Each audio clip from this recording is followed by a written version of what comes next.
Dalangin ko na sana ang bawat pamilyang Pilipino ay maging ligtas, magkaroon ng kasaganahan, kaunlaran, kaginhawaan at tunay na kaligayahan at kapayapaan.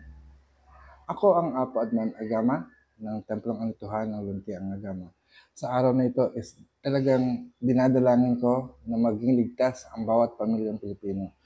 Dahil bakit nga ba? Bakit napakahalaga sa atin ang isang pamilya? Dito lahat tayo nagmula. Ito yung kinalikahan natin. Nagmula tayo sa ating nanay at sa tatay. Una nating nakita ang mga tao sa loob ng pamilya.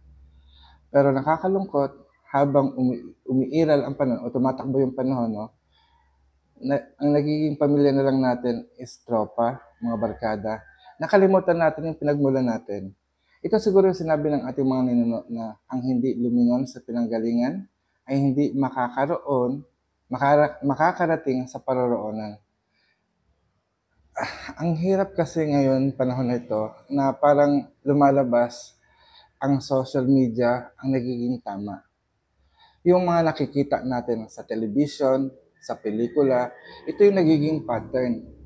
Kaya yung traditional values na kinalikahan natin, siguro ako, 47 years old, magpo-47 this May 10, nagpapasalamat kasi nandun pa yung naranasan natin kung ano yung meron sa loob ng pamilya, yung nanay at tatay, may ate, ako yung kuya, no?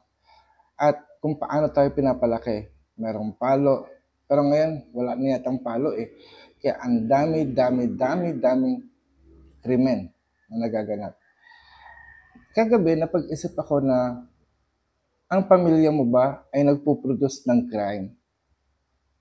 Parang tinitingnan ko kung paano. Dahil kasi minsan, ang hirap din eh. Ang hirap na resolbahan ang mga problema sa loob ng tahanan. At ibang mga pamilya ay suko na hindi na nila kayang supilin kung ano yung nangyayari sa mga bata. Kasi malaki na.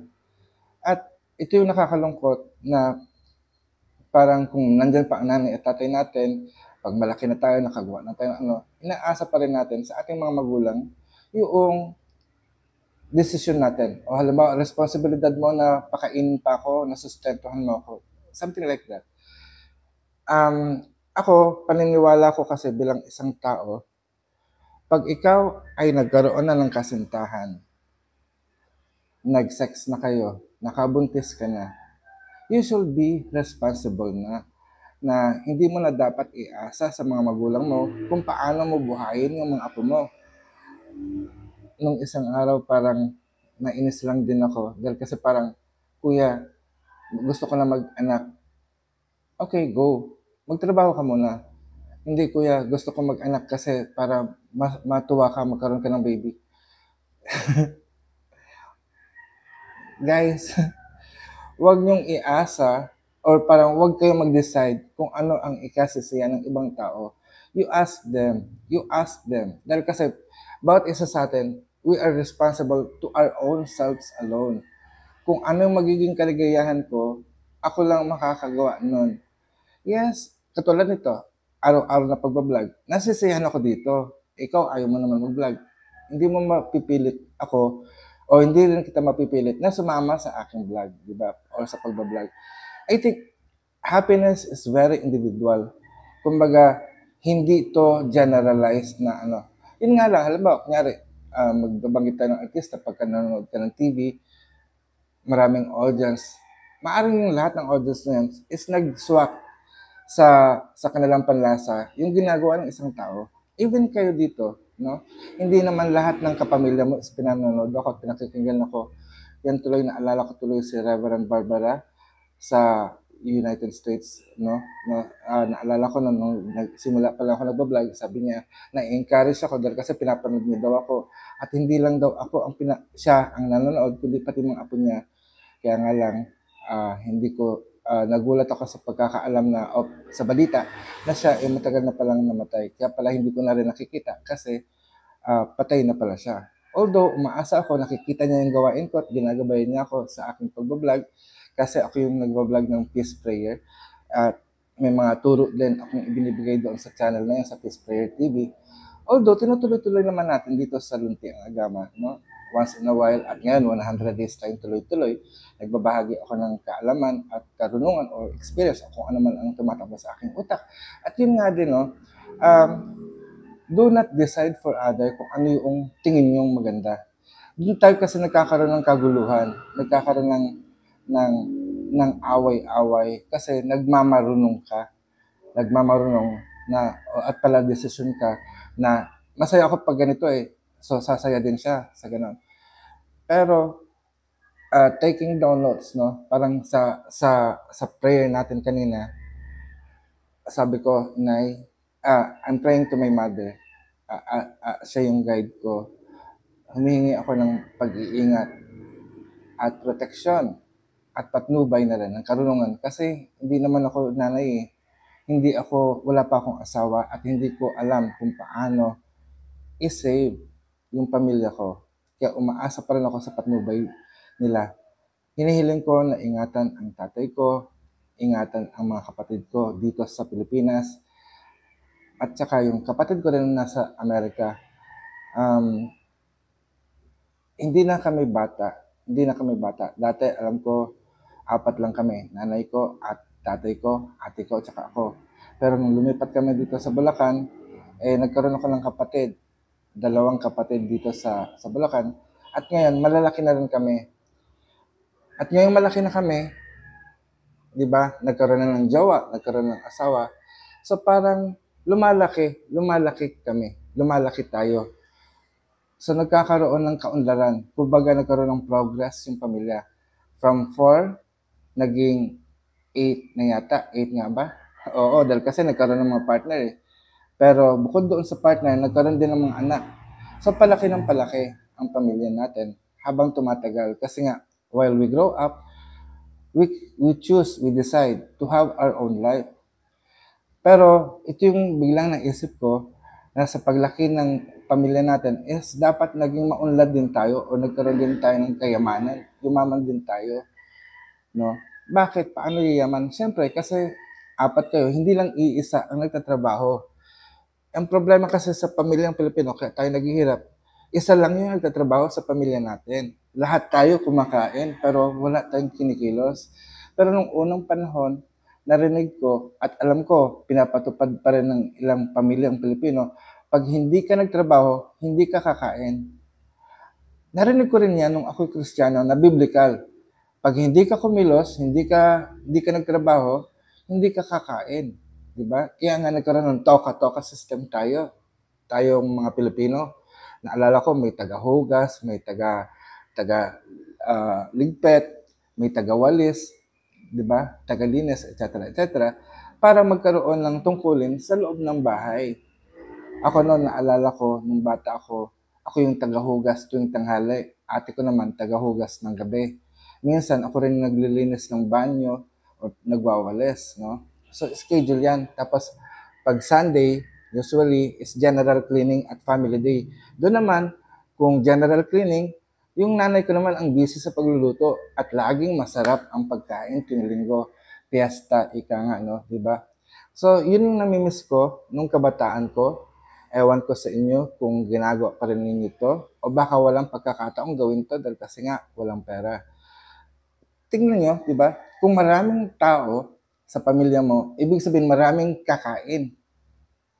At marami dapat kumikilos at nagtatrabaho. Pag sinabing nagtatrabaho, yes, dapat kumikita, no? Kaya nga lang, ang nagiging problema ngayon, yung kita ng nagtatrabaho ay kulang. Actually, parang pwede naman eh. Kung lahat ng miyembro ng pamilya ay may trabaho, okay lang na maliit ang kita. Ibig sabihin, yung kita niya ay sapat sa kanyang pagkain. So, i-share kung kayo ay nakatira sa... Kasi tayo mga Pilipino, di ba, nuclear family. Ika nga, kumbaga, sa isang bahay na binili ng nanay at tatay natin, ipinamana sa atin, nakatira doon si ate, si kuya, at si bunso. Kung lahat sila mag-asawa, sama-sama sila doon sa isang bahay. Pero, come to think of it, no? Sa isang bahay, merong ilang adults doon. So sana lahat ng adults na yon ay may trabaho, kumikita ng pera. Kahit maliit ang sweldo, pwede niyang i-contribute for the whole family. So magiging happy pa rin. Ang problema dito ay nag-asawa, nagjowa, nagkaroon ng anak, pero walang trabaho. Bakit walang trabaho? Kasi walang pinag-aralan, walang studies, at hindi nakapag-aral.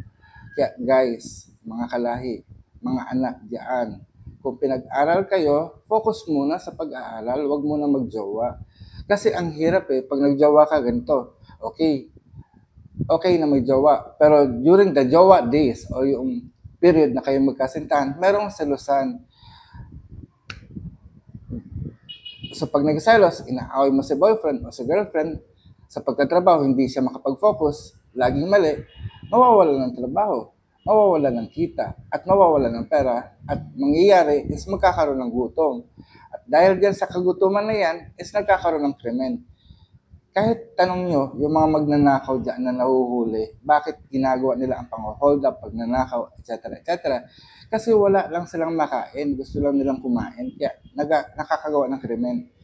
So napakahalaga na maiwasan natin ang krimen na ito, no? Kasi ang gulo ng mundo, na magkaroon ng pagkain sa ating hapagkainan.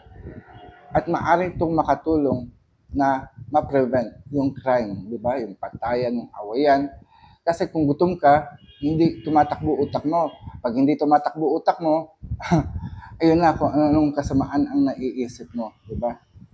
So, yun yung parang kahalagahan ng sama-samang pamilya. Sana nga yung pagsasama-sama natin, lahat tayo talaga nagtutulungan, lahat tayo mayroong trabaho, lahat tayo kumikilos. Hindi yung iisa lang, no? Hindi lang iisang tao ang dapat kumikilos at bumubuhay sa atin. Kasi isipin na lang, no? Kamusta yung hirap ng taong 'yon? Mahirap, di ba? At mahalaga ang bawat isa makilala ninyo kung ano yung sarili ninyo. Huwag niyong isipin lagi na pabigat ka, malas ka kasi wala kang alam. No. Meron kang dalawang kamay, meron kang dalawang paa.